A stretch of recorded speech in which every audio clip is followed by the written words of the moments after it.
And then we'll go to our next and last panelist. So I'm very pleased to welcome Hasala Wimalaratne to the podium. I don't know where Hasala is. Oh, you're there. Oh, wonderful. I was looking for another woman. Sorry.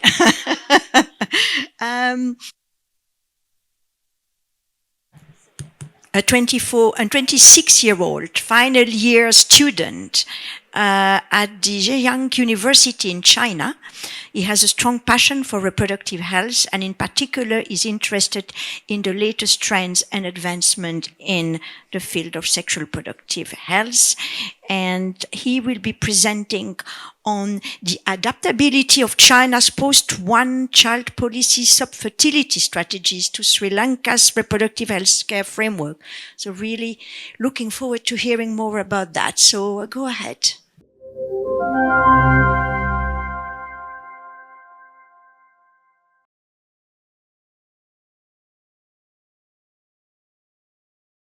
Thank you for the introduction and good afternoon, everyone. Thank you for being here today. So the topic of my own research is assessing the adaptability of China's post-one-child policy subfertility strategies to Sri Lanka's own reproductive healthcare framework.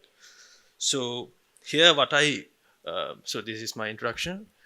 And so here what I'm trying to explore is how Sri Lanka could adapt from China's one-child policy after its relaxation, and how it can be used to overcome the subfertility challenges that we are facing currently in Sri Lanka, and how to embody that to a Sri Lankan own framework. So let me start with the methodology here. So I approached this complex question with a comprehensive literature review that was conducted using PubMed and other databases that I've used. So here I have selected more than 100 studies, and they were systematically categorized by themes, including the subfertility trends and demographic shifts, the assisted reproductive technology clinical outcomes, the government policies on fertility treatments, and the socioeconomic barriers faced. And I would say that other than these literature reviews, I came out to these conclusions, and the data I used were also on my experience that I faced in China. So let's jump on the results. So first, here I give some recommendations and results that I found with the research that from the research that I found from all the literature reviews. So first, we need to improve our public health services. So this includes introducing national health insurance schemes and also enhancing the infrastructure that's currently used to for these infertility treatments here. And then we can use data-driven systems and advanced technological methodologies. Like in China, they currently have a decision support system, which is used in vitro fertilization mainly. And it helps clinicians to make informed decisions and analyze large data sets, thus predicting the outcomes. Other than that, there are robust data management systems like the China's ART system or like the Assisted Reproductive Technology Information System, which is crucial for their own policymaking and their practical improvements. So incorporating these to our healthcare system can also be beneficial, and it can make the lives of the clinicians easy.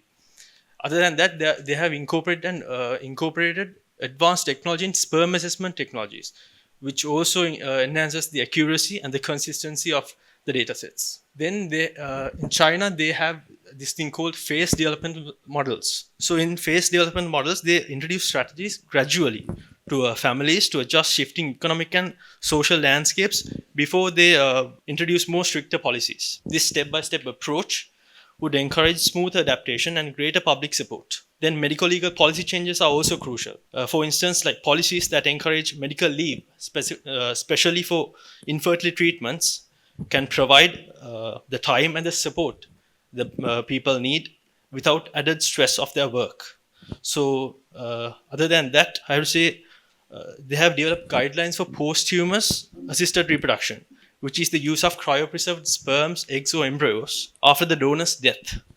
I see this area is often neglected in Sri Lanka due to the lack of policies and the guidelines. Next, it's essential to address the social and cultural norms surrounding male infertility, especially because in Sri Lanka, male infertility often goes unaddressed due to cultural stigmas and misconceptions that place that the women is primarily responsible for infertility. This can lead to underdiagnosis and inadequate care. So addressing this male infertility is through targeted interventions could also improve the reproductive outcomes. Then we have leveraging family planning, education, and awareness. So in China, they have these mobile health platforms such as WeChat. In these platforms, they have these mini programs that have family planning, education, and awareness programs within those mini programs. And they also have influencer partnerships. Then there are training healthcare providers on the latest assisted reproductive technology techniques and encouraging research and development. So this would bring our healthcare providers up to date on advancements in fertility treatments. And exposure to global best practices would improve care quality and drive local innovations. So before I conclude, I'll like to go through the recommendations that were based on these strategies that China equipped. Firstly, we need comprehensive national policies, backed by government funding, obviously, to make subfertility treatments more accessible. This way, many treatments remain out of reach due to the high costs, especially.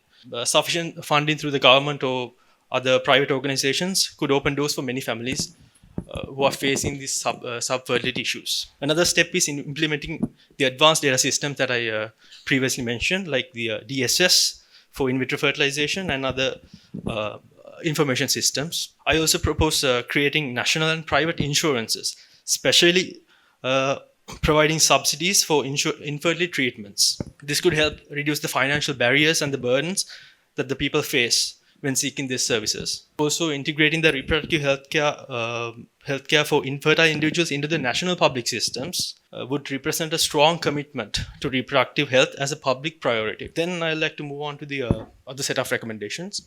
Here, as I previously mentioned, the posthumous assisted reproduction. In most specialized areas, we can have this posthumous assisted reproduction, including this post-mortem sperm retrieval and post-mortem oocyte retrieval. And clear policies in this area could offer more guidance and reassurance for the families. Then we can enhance our healthcare infrastructure, especially by establishing fertility centers in suburban areas and rural areas. Because I mainly see fertility centers mainly in the urban areas like Colombo and Kandy, those provinces, but they lack such facilities in rural and suburban areas. Then we can have collaborations with Chinese universities and healthcare providers, which can lead to exchange of knowledge and best practices among the two countries. And this can help strengthen our own healthcare framework. Lastly, culturally sensitive programs and community engagement initiatives which can particularly address the male infertility issue. And it's essential. I think it's essential for educating the public and fostering a supportive environment in Sri Lanka. So with this, I'd like to conclude my presentation. So in conclusion, China's journey from the one-child policy to actively supporting fertility treatments hold valuable lessons, which Sri Lanka can learn. This proposal offers a vision for Sri Lanka, a valuable framework that addresses medical and legal gaps while building a community-centered support system. By adopting these insights, we can build a more accessible and a culturally sensitive subfertility treatment framework in Sri Lanka. Here I've given all the references that I've used. With that, I'll conclude my presentation. Thank you for your attention and for the commitment to advancing reproductive healthcare in Sri Lanka.